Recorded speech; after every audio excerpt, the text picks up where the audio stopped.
നമ്മളെപ്പോഴും മനസ്സിൽ കരുതിയിരിക്കേണ്ട ഒരു കാര്യമാണ്, ജീവിതം എല്ലായ്പ്പോഴും ഒരേപോലെ സന്തോഷവും സമാധാനവും നൽകിക്കൊണ്ടിരിക്കത്തില്ല. ചിലപ്പോൾ നമ്മളെ കരയിപ്പിക്കാനും ചിലപ്പോൾ നമ്മളെ തകർക്കാനും ശ്രമിക്കുന്ന സംഭവങ്ങൾ ഉണ്ടാകാം.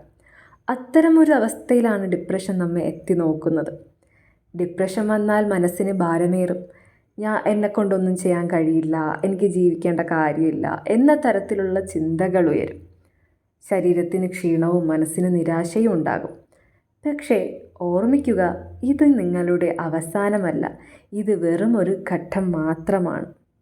ജീവിതത്തെ കടലുമായിട്ടൊന്ന് താരതമ്യം ചെയ്ത് നോക്കിയാൽ ചിലപ്പോൾ വലിയ തിരകൾ നമ്മെ ഇടിച്ചു വീഴ്ത്തും.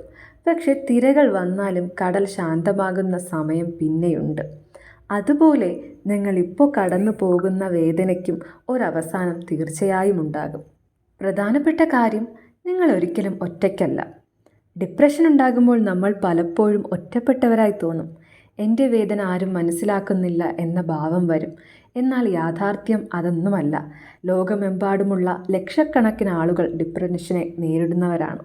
പലരും അതിനെ മറികടന്ന് വിജയകരമായ ജീവിതം ജീവിക്കുന്നവരുമുണ്ട്.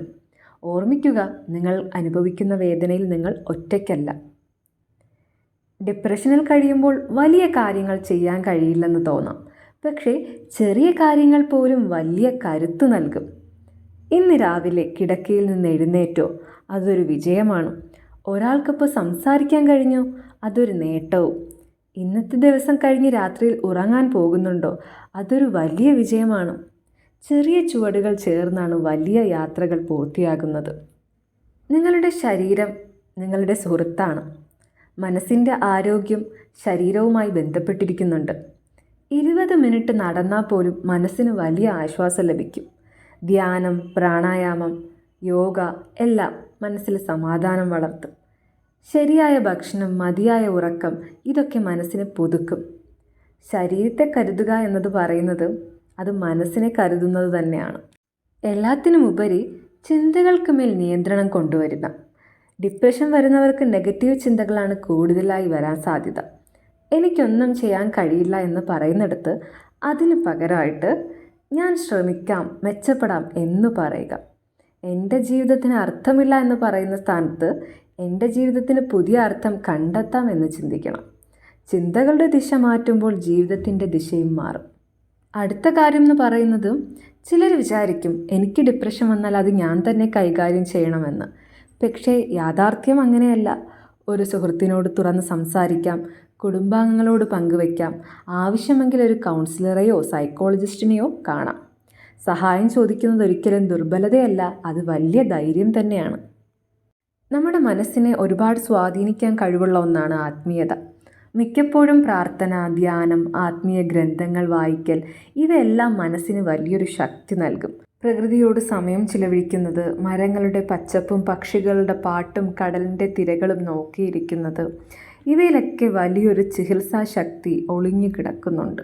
ഡിപ്രഷനിൽ കഴിയുമ്പോൾ നമ്മൾ ഇപ്പോഴത്തെ വേദനയിൽ മാത്രം കുടുങ്ങിപ്പോകും.